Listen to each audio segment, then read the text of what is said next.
Personas comenzaron a llegar vestidas con camisetas que decían frases como «La democracia no tiene reyes» o «Abolir a Ace», dejando claro el ambiente de tensión política que se vivía. Pero la verdadera sorpresa ocurrió en el Kennedy Center, donde los aplausos no fueron para Trump, sino para un grupo de drag queens que se presentó en el evento. Aquí tienen el vídeo. Estoy molesto. Donald Trump, al parecer, pensaba que Les Miserables era solo otro musical, pero anoche, en la misma función, el público lo abucheó, lo insultó, y hasta los drag queens se manifestaron en su contra. Para empeorar las cosas, la noticia de un posible conflicto con Irán rondaba el ambiente. Así que, ¿qué ocurrió realmente en el Kennedy Center? Vamos a desentrañar este caos. Donald Trump perdió los estribos nuevamente después de que Howard Stern soltara en directo una bomba que millones llevaban años comentando en secreto, pero que nadie se atrevía a decir públicamente. Melania se acabó. Todo terminó. Impresionante. Trump y Melania asistieron al Kennedy Center para ver Les Miserables, y su llegada no pasó desapercibida. Si bien es cierto que algunos simpatizantes lo recibieron, los abucheos dominaron el ambiente. Quiero mostrarles este momento y recordarles que, justo antes de la llegada de Trump, surgieron informes de que Israel podría atacar Irán, lo que podría desencadenar una guerra a gran escala en Oriente Medio. Mientras tanto, Estados Unidos evacuaba varias de sus embajadas y Trump estaba en el teatro, aparentemente creyendo que recibiría una ovación. Antes de continuar, les pido un pequeño favor. Si les gusta el contenido, denle like al vídeo y suscríbanse al canal. Más del 98% de quienes ven los vídeos no están suscritos, y aunque es gratis, nos ayuda muchísimo. ¿Ya le diste al botón? Genial, gracias. Ahora, seguimos. Como les decía, Donald Trump volvió a perder el control tras las declaraciones de Howard Stern. Y cuando Trump llegó al teatro, esto fue lo que pasó. Miren este clip desde otro ángulo para que juzguen si hubo más aplausos o más abucheos. Aunque el público fue cuidadosamente seleccionado, los abucheos fueron evidentes. En contraste, cuando llegó el grupo de drag queens, los aplausos fueron ensordecedores. Aquí les muestro el vídeo. Aplausos. Imaginen que llegan al teatro, elegantes, listos para disfrutar de una noche de cultura, tal vez esperando algunos aplausos o una ovación. Pero en lugar de aplausos, apenas ponen un pie dentro y los recibe una ola de abucheos incesantes. Eso fue exactamente lo que vivieron Trump y Melania al ingresar al Kennedy Center para ver Les Miserables. El ambiente estaba cargado, pero no de la manera que Trump habría deseado. En la sala, el público estaba dividido. Algunos llevaban gorras de MAGA y ondeaban banderas de Trump, pero su apoyo se veía cada vez más pequeño, como si el 2016 hubiera quedado muy atrás. Al mismo tiempo, había manifestantes con carteles que apenas se sentaban, haciendo notar su postura. Y lo más llamativo fue la presencia de los drag queens, relucientes y vistosos, dejando clara su protesta con estilo. Aquello no era un evento teatral cualquiera, era una mezcla de tensión política, arte como forma de rebeldía y un momento incómodo para todos. Cuando Trump y Melania entraron, el ambiente cambió. Algunos seguidores trataron de animar y aplaudir, pero era evidente lo que estaba por suceder. Y como si fuera poco antes de que Trump llegara, había anunciado que estaba vendiendo sus tarjetas Trump por $5 millones, promoviendo la idea de que, con esa cantidad, uno podría convertirse en ciudadano, justo antes de ser abucheado en el Kennedy Center. Así es como funciona. Te registras y declaras, soy de Asia, incluyendo Medio Oriente, o indicas tu país. Mientras tanto, la información que circula sobre una posible guerra inminente no deja de aumentar. Funcionarios estadounidenses afirman que Israel está completamente listo para lanzar una operación militar contra Irán, y que Estados Unidos anticipa represalias iraníes contra sus instalaciones en Irak. Pero mientras esa amenaza se desarrolla en los despachos de poder, en el teatro la tensión era de otro tipo. Los abucheos comenzaron a escucharse, y cada vez eran más fuertes. Lo que parecía un pequeño grupo valiente expresando su opinión, se transformó en una rechifla generalizada, del tipo que no deja espacio a las dudas.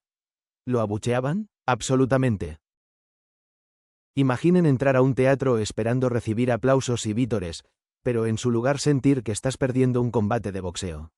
Y por si no fuera suficiente, la incomodidad no se quedó solo en la entrada. A medida que avanzaba la función, la situación empeoró. Donald Trump perdió el control otra vez después de que Howard Stern soltara en vivo una revelación que millones llevaban años murmurando, pero nadie se atrevía a decir en voz alta: Melania se terminó. Todo acabó. Cuando llegó el intermedio, la cosa ya se había desbordado. Personas haciendo fila para comprar costosos aperitivos y copas de vino, intentando sobrellevar la segunda parte del espectáculo, cuando de repente alguien gritó: «¡Que se joda Trump!». Y la gente no reaccionó con sorpresa, sino con aplausos. Sí, aplaudieron más esa grosería que cualquier otra cosa que había sucedido en la primera parte de Los Miserables.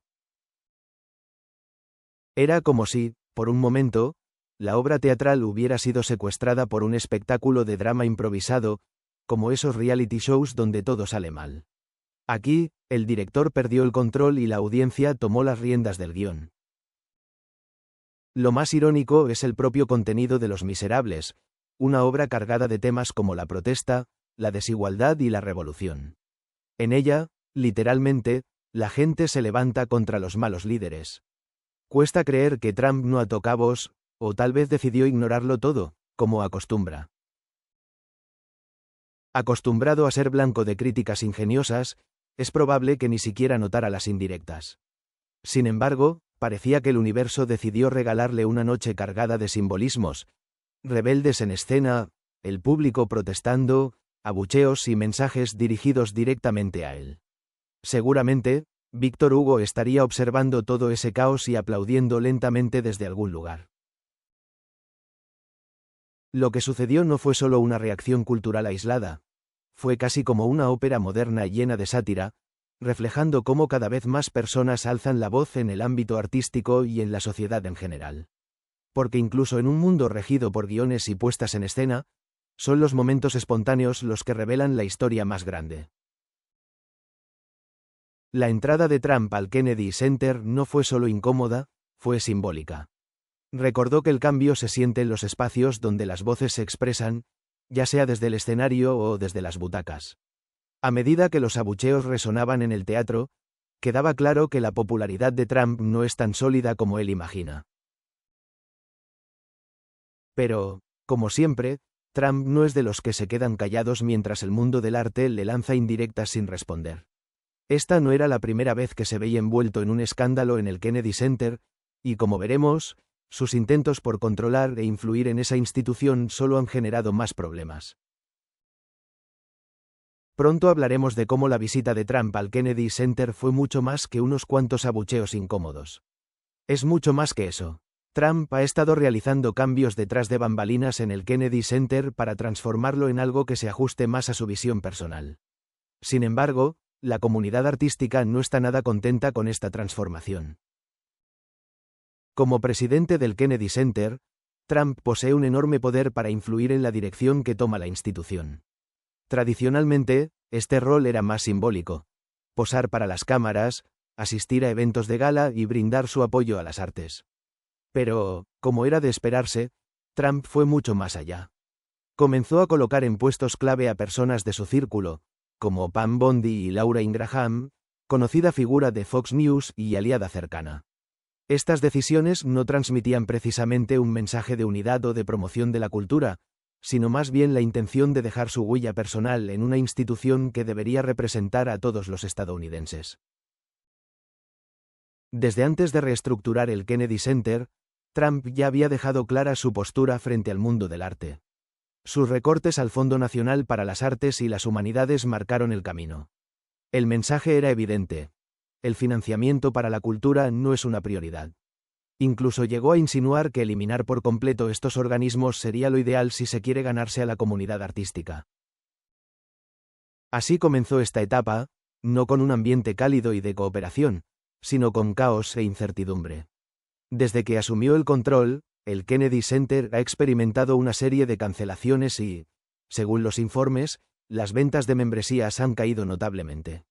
Este tipo de espacios dependen de la afluencia constante de visitantes y del respaldo económico. Si los números descienden, algo anda mal. Incluso espectáculos gigantescos como Hamilton, que suelen ser garantía de éxito económico, cancelaron sus presentaciones en el Kennedy Center. Y, nuevamente, Trump perdió la compostura después de que Howard Stern revelara en la radio algo que millones susurraban pero nadie se atrevía a decir públicamente. Melania se acabó. Todo terminó. Volviendo al tema, cuando una producción como Hamilton, una verdadera mina de oro para cualquier teatro, decide ignorarte, no es un simple problema de calendario. Es una señal clara de que algo grave sucede. Y no fueron solo los espectáculos. Varios artistas no tardaron en desvincularse del Kennedy Center. Rhiannon Giddens e Isis Ray cancelaron presentaciones previamente pactadas. Ben Folds, quien era asesor, renunció. Y René Fleming, otra figura influyente, también cortó lazos. No estamos hablando de artistas desconocidos, sino de referentes en el mundo de las artes. Este éxodo masivo dice mucho sobre lo que solía ser un espacio dedicado a la expresión creativa. La forma en que Trump ha intentado tomar el control del Kennedy Center se parece a reescribir el final de una obra clásica, pero de la peor manera. Imaginen a alguien tratando de rehacer Los Miserables, eliminando los mensajes revolucionarios que Víctor Hugo plasmó, reemplazando las barricadas por puertas doradas con el nombre de Trump encima. No habría aplausos. El público se levantaría, con las palomitas en la mano, pidiendo un reembolso. Así es como muchos perciben los intentos de Trump por transformar el Kennedy Center. No se ha contenido al calificar ciertos espectáculos como propaganda política descarada. Incluso criticó adaptaciones feministas de Shakespeare y obras que él catalogó como propaganda marxista y antipolicial. Independientemente de si uno está de acuerdo o no con esas críticas, atacar directamente a piezas culturales de esa forma es tan sutil como una bola de demolición golpeando de lleno a la comunidad artística. El Kennedy Center se ha convertido en una extensión más de un patrón que ya conocemos de Trump. No se trata simplemente de un teatro o de conciertos, es parte de su estrategia para dejar su sello en tantas instituciones como pueda. Una institución con la importancia histórica y cultural del Kennedy Center terminó siendo, para él, otro trofeo de poder, imagen y control. Pero lo que Trump quizás subestimó fue que el mundo artístico no es un público fácil de manipular. Le gritan, lo critican y simbólicamente le lanzan tomates en cada oportunidad. Y aquí es donde el asunto se pone interesante. Sus intentos de remodelar el Kennedy Center están saliendo muy mal. En lugar de aprovechar la oportunidad para dejar un legado de diplomacia cultural, Trump generó aún más división y protestas recientemente, cuando varios músicos cancelaron sus presentaciones y las ventas de entradas cayeron en picada. Todo esto ha sido una forma simbólica de rechazar su influencia. La gente no percibe un nuevo Kennedy Center, lo que ven es un espacio artístico atrapado bajo el peso de la política. El Kennedy Center solía ser sinónimo de celebración del arte, pero hoy se encuentra atrapado entre su glorioso pasado y la sombra que proyecta Trump. Y en el centro de todo esto surge una gran interrogante: ¿por qué a Trump le interesa tanto un ícono cultural? A simple vista, un teatro puede parecer insignificante para alguien que ha enfrentado juicios políticos y escándalos internacionales, pero tal vez el verdadero plan no tenga nada que ver con las artes, sino con fortalecer su presencia y control en todos los ámbitos posibles, incluso en aquellos donde parece absurdo. Trump parece alimentarse del caos y de la resistencia. Cuanto más fuertes son las protestas, más drásticas y provocadoras son sus acciones. Todavía no está claro si sus intervenciones tendrán un impacto duradero en el Kennedy Center, pero lo que sí es evidente es que su protagonismo no se basa en su liderazgo, sino en el escándalo que provoca. Mientras intenta moldear las presentaciones a su gusto, lo que realmente domina la escena son los boicots y los rechazos. Resulta irónico, porque estos eventos artísticos suelen ser espacios neutrales, concebidos como celebraciones de unidad y creatividad. Pero Trump ahora está en guerra con el mundo de la cultura. Sin embargo, lo que ocurre va mucho más allá del teatro. Mientras todo esto sucede, el mundo enfrenta una crisis mucho mayor. El conflicto en Oriente Medio se intensifica, y la tensión no se limita a los auditorios, se extiende como una sombra sobre el planeta, haciendo que aquella noche ya complicada, se sintiera aún más inquietante. El momento no pudo ser más surrealista. Imaginen al líder del llamado mundo libre sentado en un teatro disfrutando de Los Miserables, una obra sobre rebelión y levantamientos populares, mientras afuera el planeta contenía la respiración. Y como si eso no fuera suficiente, Howard Stern acababa de soltar en directo un bombazo que millones murmuraban pero nadie se atrevía a decir: Melania se acabó. Todo terminó. Trump acababa de recibir otro golpe mediático, y aún así, ahí estaba, aplaudiendo entre la multitud. Mientras tanto, Irán subía el tono de sus amenazas. Ese mismo día, altos mandos iraníes advirtieron que responderían con toda su fuerza si Israel atacaba sus instalaciones nucleares. El general Aziz Nasser Zadeh, del ejército iraní, no se contuvo y advirtió que las bases estadounidenses en la región se habían convertido en blancos militares. Fue claro: Irán no dudaría en atacar a los países que alberguen fuerzas de Estados Unidos. Por su parte, el comandante en jefe iraní, Hussein Salami, avivó aún más la tensión, prometiendo que si Irán era provocado, respondería de manera tan contundente que sus enemigos lamentarían haberlo intentado. Y en ese mismo instante, Trump coreaba el emblemático "Oyes a la gente cantar", mientras el mundo se tambaleaba al borde de un nuevo conflicto. Decir que la reacción de Estados Unidos fue cautelosa sería generoso. La evacuación del personal diplomático fue un primer paso, pero la estrategia general parecía poco definida. Mientras tanto, Irán no mostraba señales de retroceder, al contrario, según informes, ya ultimaban los detalles de un plan de represalia que, insinuaban, sería incluso más devastador que los ataques con misiles que lanzaron contra Israel en octubre de 2024. No se puede ignorar tampoco el papel de los hutíes en Yemen, aliados de Irán, quienes ya se encontraban en su máximo nivel de alerta militar. Un portavoz del grupo dejó claro que estaban listos para responder ante cualquier escalada estadounidense. Es de esos momentos que te obligan a revisar las noticias cada hora, esperando que la situación no haya empeorado desde que desayunaste. Y mientras en el extranjero la tensión escalaba, en Washington la política interna era un reflejo del caos global. Los demócratas en el Senado, liderados por Prifalance Orbit, trataban de bloquear la venta de armas a Qatar y a los Emiratos Árabes Unidos, denunciando que esos acuerdos estaban vinculados directamente a Trump, quien supuestamente mezclaba sus intereses personales con la seguridad nacional. Incluso se rumoraba que dichos acuerdos incluían regalos como un jet de lujo para Trump. Una jugada arriesgada, de ser cierta, pero que dejaba al descubierto el nivel de desorden en el que se encuentra todo este entramado de poder, intereses y crisis. Es cierto que esas votaciones fueron mayormente simbólicas, pero dejaron al descubierto el nivel de desconfianza que alimenta la política interna en medio de una crisis internacional. A pesar de todas las amenazas, evacuaciones, misiles y negociaciones fallidas, parecía que la mayor preocupación de Trump esa noche era asistir al espectáculo en el Kennedy Center, donde, para su decepción, no era el protagonista. La contradicción es difícil de ignorar. Mientras en el escenario los artistas representaban con pasión historias de revoluciones y lucha, afuera el mundo se tambaleaba, y dentro del teatro la tensión no terminó con el cierre del telón. La actuación de Trump, tanto en la sala como al frente del país, dejó preguntas más profundas sobre su verdadera capacidad para gestionar crisis serias. Lo ocurrido en el Kennedy Center no se trató solo de abucheos, fue el reflejo amplificado de una nación rota y dividida. Incluso los drag queens fueron ovacionados con más entusiasmo que el propio presidente, y la velada terminó siendo más teatral que la obra Los Miserables. Mientras el público lo insultaba durante el intermedio, los medios informaban sobre la evacuación del personal estadounidense en Medio Oriente.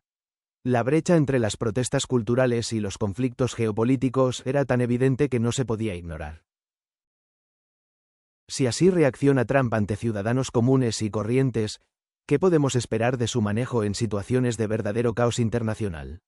Los abucheos se disiparon, pero las dudas siguen resonando, más fuertes que nunca.